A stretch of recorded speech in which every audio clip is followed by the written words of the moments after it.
In this episode of Indigo and Green, let's go into the winter woods to build fairy houses, and then let's go home to dream, mend, nourish, and care for each other.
You walk into the house and you smell onion in a pan, like an onion and garlic. Oh, that's the duo. Yeah. Every time.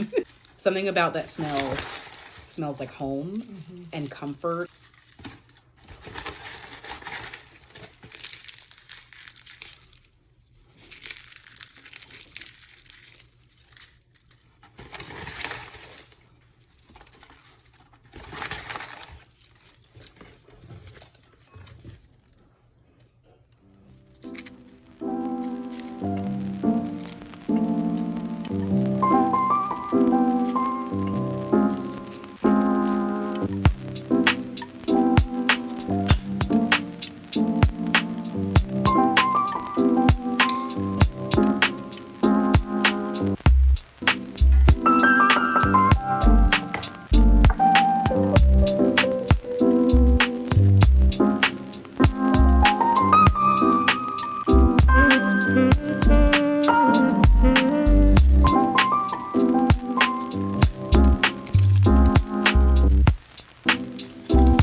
I belong when I am home in present moments, nothing to be or do, just being.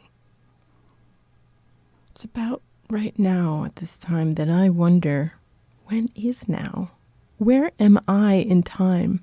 I was thinking, and thus being in another time, future, past, sort of in now, but not quite.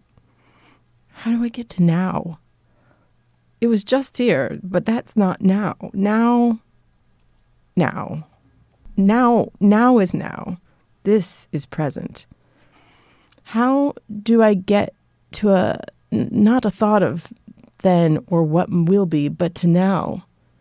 Well, to arrive, I think 5 things I can see, 4 things I can hear, and 3 things I can feel, 2 things I can smell, and 1 I can taste. And I breathe in, bringing awareness to my toes, feeling and touching something that is eventually touching the earth, and I exhale. Imagining roots growing deep down into this moment, and I can feel myself into now. The now that is now. Now. Right now.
This is home.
so much life in these jeans.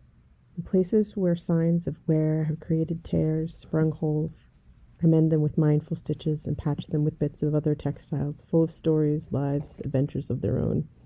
It reminds me of the ship of Theseus, the paradox that asks, if a plank of a ship is replaced, is it the same ship? If all of the pieces of the ship are replaced, is it the same ship? At what point does it become a different ship? I keep mending these jeans because I want to keep the same jeans. But are they the same jeans? With each repair adding something special, beautiful, unique with care, they seem to be enhanced, carry more than they did before. But they are my same old jeans. My forever work in progress, ever evolving, favorite jeans of Theseus. These wool socks have more life that they want to live. To honor the sheep, the makers, the designers, and the earth, let's darn these and make them useful for as long as we can. To darn a hole, you'll need a few materials and tools. There are some beautiful tools and materials, but you can mend with simple things you may already have. First, something to keep tension when you're darning. There are darning mushrooms and darning eggs. Also a classic is a giant tiger cowrie shell. Another cool tool is the darning loom or speed weave style loom. It has these great hooks that can go back and forth and help you darn really fast. On holes in sweaters or flat knit garments, I might use a small embroidery hoop. This one is made of the top of a yogurt container and the lid, and this is a tiny typical hoop. But really all you need is something to put behind the textile to hold the tension. This metal lid will do the trick. Snips and cutting tools. I love these thread snips, particularly for thin thread. These are not as good, but still work. Tiny scissors are good for mending on the go, but not so much for thick yarn or heavy-duty material. These are more all-purpose. For fabric patches, I sometimes use some of these other cutting tools. But a decent pair of scissors to just snip and cut the yarn will be more than good enough. Next, let's talk yarn and thread. I have merino wool unraveled from an old sweater, some cotton for denim repair, some cotton embroidery floss dyed with indigo. But for a wool sock, let's go with some medium weight wool. This wool has a little stretch and bounce. Will likely felt in the wash, but I think that will make it sturdy mend, and I'm okay with this. Now let's find a needle that has enough of a point to get through the thickness of the sock and has an eye that fits the yarn we selected. This is how I learned to thread darning needles. I'm not sure exactly where I picked this up, but it was likely from watching someone else do it a bunch of times and then struggling myself and then giving it a try. And now this is just often how I do it.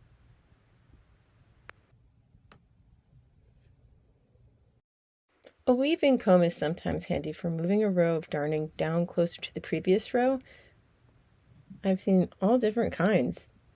A fork also works too, or just using the tip of your needle, so it's not necessary to have one of these. So here's everything we need. Oh, and a rubber band too.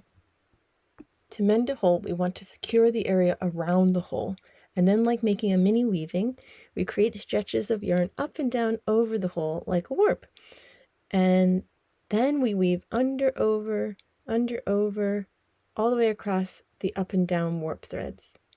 Okay, to start, I remind myself, and perhaps someone out there will benefit from this reminder to me as well, that I am going for mended and not perfect. Imperfect over I'm perfect is the work of the excellentist, you know? I may find that these stitches are not looking like that illustration I just saw, and I may cringe and hear all kinds of thoughts and feelings about being a mess and not doing it right, and okay, those are thoughts. And I'm going to feel those full life feelings and still go on with what happens. And I'm going to make this sock not have holes. And that will be such an improvement over the alternatives. I'm not going to throw this out. And that is an act of resistance in our global fast fashion society, making a textile garbage dump of the earth. So let's get this darn party started. Insert the darning egg, or in this case, a lid, inside the sock and work it down to the area with the hole. I'm going to try to center it a bit here and create some tension so it is spread out but not too stretched. Then put the rubber band on. Okay, I thread the needle into the inside and come up. I'm going to secure it with a little back stitch. Not really necessary, but the back stitch keeps me from having to make a knot. Then we are going to stitch around the hole, making a little box. This is just a running stitch down into the fabric and up.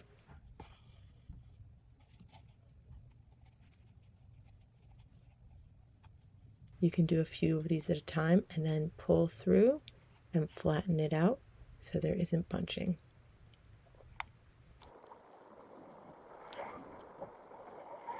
Now we start the first set of threads, like the warp and weaving. Go across the hole to the other side of the square and then down into the sock and back out. And do that going to the other side.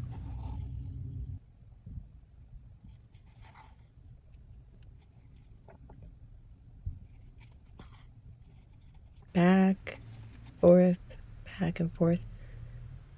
Oh, this is looking wonky and beautifully uneven. And we are going to keep on keeping on.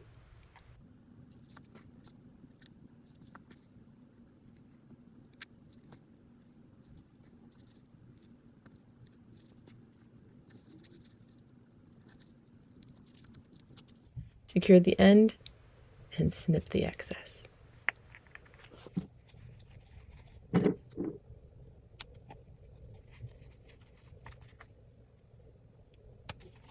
Okay, halfway done. I'm going to change color and use some merino wool for the second part from an unraveled sweater. This sweater had a ton of moth holes, so I unraveled it for the yarn. It's got a bunch of plies, like different strands, which may prove a little challenging, but I really like that the sweater has a new life in a sock. I secure the yarn by doing a couple stitches under those gray threads and pull the yarn through.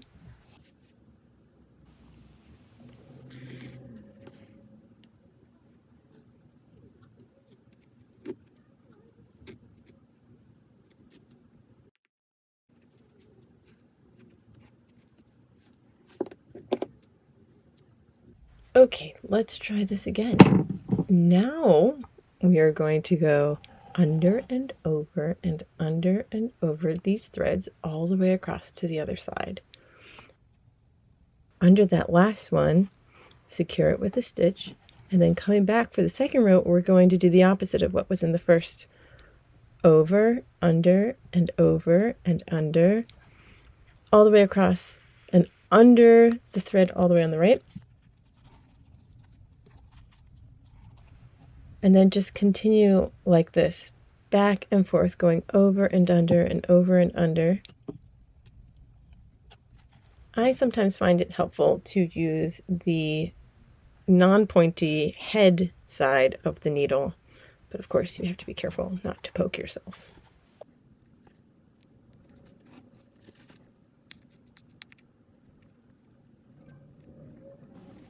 I think this is looking pretty good.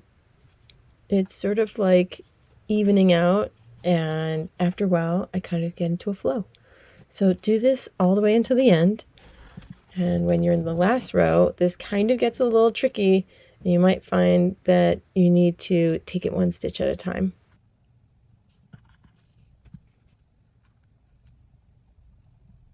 I'm going to see if I can fit one last row here and then secure it with a little knot.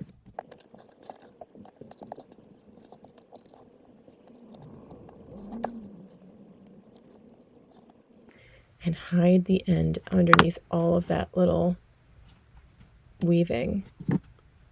And then snip the last thread carefully, not to cut what you just did, and spread it out with the back of the needle head. That is awesome! Now I'm going to go fix all of the socks.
With short days and chilly nights, winter is a time of rest, coziness, comfort, and dreams.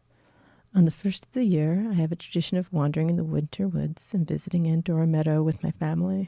I love the outdoors, even in winter, but most of all this season, I love home and all the glowing ease, nourishment, and warmth it holds.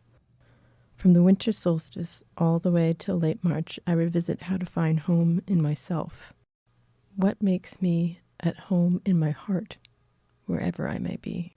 I search for peace and savor joyful moments while I mend me. I darn socks, drink tea, and read books under quilts. These are the months for meditating, sharing muffins, making stew, showing up for yourself and for others. Also for slowing down and taking it easy.